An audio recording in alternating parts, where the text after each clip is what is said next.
do something just because you don't want to do it and see what happens. Instead of taking a hot shower, start taking cold showers. Instead of keeping my hair long, I cut it. Not because I care what people think about my hair.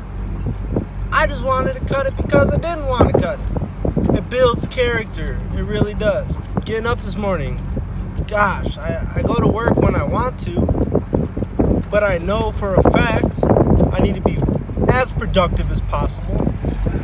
So when I wake up, especially this morning, I was like, I should sleep for another 30 minutes or an hour. No! Get up! I got up this morning because I did not want to get up this morning. I'm building character.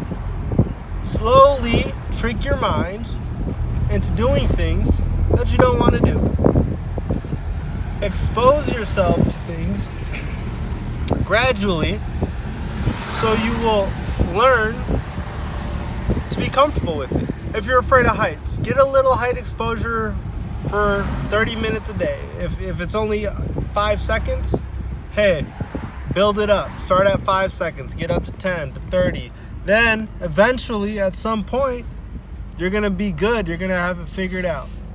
So do things your mind does not want you to do and see if it doesn't build some fucking character. Enjoy your day.